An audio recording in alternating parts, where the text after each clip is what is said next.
অধিকারী বললেন, আমার মা তো বাংলাদেশি মা, আমার মা তো বাংলাদেশে জন্মগ্রহণ করেছে। আমি শুভেন্দু অধিকারীকে বলছি, আগে মাকে বাংলাদেশে ছেড়ে দিয়েছো, তারপর তুমি পশ্চিমবঙ্গের মানুষকে বাংলাদেশি বলবে। আগে তোমার মাকে কাল সকালবেলা নিয়ে গিয়ে বাংলাদেশে ছেড়ে দিয়েছো, তখন বুঝবো যে তুমি পশ্চিমবঙ্গের বাংলাদেশি অনুপ্রবেশ। রাজনৈতিক দল তারা বাংলায় আন্দোলনকে সংগঠিত করছেন। এই পাখির চোখ 2026 এপ্রিল মাসে আমাদের নির্বাচন শুরু হবে, বিধানসভার নির্বাচন। ভারতীয় জনতা পার্টি যখন দেখেছে বিগত লোকসভা নির্বাচনে 42টার মধ্যে মাত্র 12টা আসন পেয়েছে, তখন ওরা বুঝতে পেরেছে 26 সালের বিধানসভা নির্বাচনে ওরা কখনোই এই নির্বাচনে তারা ক্ষমতায় আসতে পারবে না। তারা যখন দেখেছে লোকসভা নির্বাচনের পরে যেখানে উপনির্বাচন হয়েছে, কোথাও স্কুলের নির্বাচন হয়েছে, কোথাও সমবায় নির্বাচন হয়েছে, কোথাও ছোটখাটো একটি জায়গায় নির্বাচন হয়েছে, সব নির্বাচনগুলোতেই তৃণমূল কংগ্রেস জয়লাভ করেছে। সাধারণ মানুষের সমর্থন নিয়ে তৃণমূল কংগ্রেস জয়লাভ করেছেন।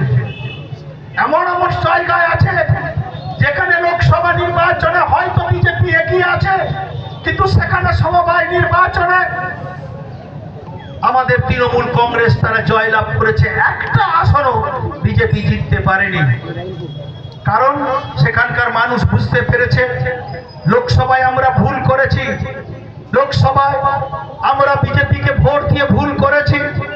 যারা এই বাংলায় একটা উন্নয়ন করতে পারবে না, যারা বাংলায় মানুষের 5 কোটি মানুষের মুখের আহার কেড়ে নেওয়ার চেষ্টা করে, যারা এই বাংলার উন্নয়নকে দাবিয়ে দেওয়ার চেষ্টা করে, বাংলার কৃষকের মুখের ভাত কেড়ে নেওয়ার চেষ্টা করে, 100 দিনের কাজ বন্ধ করে দিয়ে, যারা পঞ্চায়েতের কাজ বন্ধ করে দিয়ে, যারা পঞ্চায়েতের এবং অন্যান্য উন্নয়নমূলক টাকা দিল্লিতে আটকে দিয়েছে, ভারতীয় জনতা পার্টি পশ্চিম বাংলার মানুষকে বঞ্চিত করছে, তাদের ভোট দেওয়াটা অন্যায় হয়ে গিয়েছে।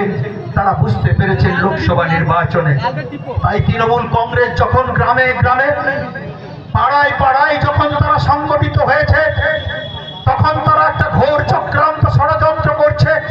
নির্বাচন কমিশনকে বলছে, তুমি পশ্চিমবঙ্গের 1 কোটি ভোটার লিস্টের নাম বাদ দিয়ে দাও, তুমি মুর্শিদাবাদ থেকে তাদের নাম বাদ দিয়ে দাও, উত্তর 24 পরগনা থেকে নাম বাদ দিয়ে দাও, বড় ওরা বাংলাদেশ থেকে এসেছে।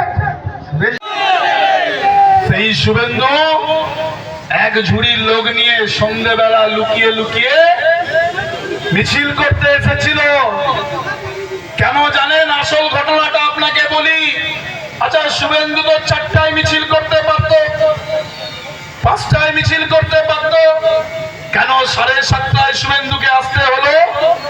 না, দীঘাতে 7:30টার সময় বহু মানুষ এমনি রাস্তাঘাটে ঘুরে বেড়ায়, তাহলে শুভেন্দুকে দেখে বলবে প্রচুর নাকি ভিড় হয়েছে। প্রথমে মিছিল শুরু হলো, শুভেন্দুর দেখা নাই, বিজেপি গান গাইছে, তোমার দেখা নাই গো, তোমার দেখা নাই, শুভেন্দু এসে পৌঁছায়নি।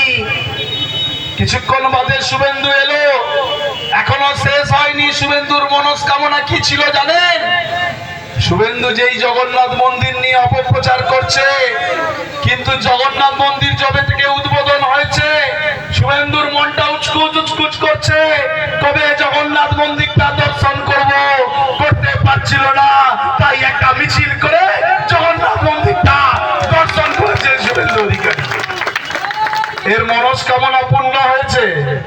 যখন মিছিল নিয়ে যাচ্ছিল আমি দেখছিলাম, টেরিয়ে টেরিয়ে জগন্নাথ মন্দিরটা দেখছে, বলে আহা দিদি কি বানিয়ে দিল, এই আশ্চর্য পৃথিবীতে কেউ বানাতে পারেনি। আর টেরিয়ে টেরিয়ে শুভেন্দু জগন্নাথ মন্দির দেখেছে। আমরা বললাম জগন্নাথ সবার, পুরীর জগন্নাথ আমাদের, দীঘার জগন্নাথ আমাদের। মহাপ্রভু কখনো কোনো রাজনৈতিক দলের হয় না, মহাপ্রভু কখনো শুভেন্দুর হয় না, দিদির হয় না, সবার কিন্তু মহাপ্রভু। পুরীতেও আমরা যাই, পুজো দিই, মহাপ্রভুর প্রসাদ খাই, আবার আমাদের প্রাণের শহর দীঘাতে দিদি জগন্নাথ দেবের মন্দির করে দিয়েছেন। কিসের জ্বালা শুভেন্দু অধিকারী তোমার? যদি একটা মন্দির হতে পারে, নরেন্দ্র মোদী তো রাম মন্দির করেছেন বাবরি মসজিদের জায়গায়, যে জায়গা নিয়ে কেস কাচারি কোর্ট ছিল, পরবর্তীকালে সেই জায়গায় রাম মন্দির করেছেন। কই আমরা রাম মন্দির নিয়ে তো কখনো বলিনি।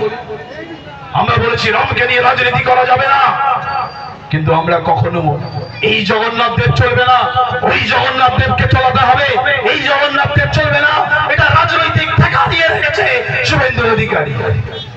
যেই আজকে এখানে জগন্নাথ দেবের মন্দির হয়েছে, তাই বলছে নন্দীগ্রামে আবার একটা রাম মন্দির হবে। এর রাজনৈতিক কোন এজেন্ডা নেই, সারা বাংলার মানুষকে ভেদাভেদ করছে। যদি জেহাদি কেউ হয়ে থাকে, আসল জিহাদির নাম শুভেন্দু অধিকারী। জিহাদি মানে মানুষে মানুষে ভেদাভেদ, জিহাদি মানে মানুষে মানুষে হিংসা, জিহাদি মানে হিংসা দাঙ্গা।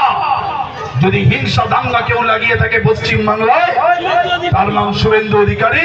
তাই আমরা বলছি, এত মানুষকে সাক্ষী রেখে বাংলার একমাত্র জিহাদির নাম শুভেন্দু অধিকারী। তিনি আসল জিহাদি, মানুষের মধ্যে বিভেদ তৈরি করার জিহাদি। তুমি এসব করে বাংলাকে কিছু করতে পারবে না। জবাব দাও, কেন আজকে বাংলার লোকেরা বিজেপি শাসিত রাজ্যে গিয়ে আক্রান্ত হচ্ছে? কেন তাদের জন্য আজকে মমতা বন্দ্যোপাধ্যায়কে উৎকণ্ঠার মধ্যে থাকতে হচ্ছে? জবাব দাও শুভেন্দু অধিকারী। যাকে দেখছে তাকে বলছে রোহিঙ্গা। আরে ভাই, 4 বছর আগে কোথায় ছিলে? কোথায় ছিলে শুভেন্দু অধিকারী তুমি? যাদের ভোটে নির্বাচিত হয়েছ, যাদেরকে সামনে রেখে নন্দীগ্রামে হিরো হয়েছ, যাদেরকে সামনে রেখে তোমার বাবা কপি থেকে এমপি হয়েছে, আজকে তারা হয়ে গেল রোহিঙ্গা, তারা হয়ে গেল বাংলাদেশি। লজ্জা লাগা উচিত, এই শুভেন্দু অধিকারীর লজ্জা থাকা উচিত।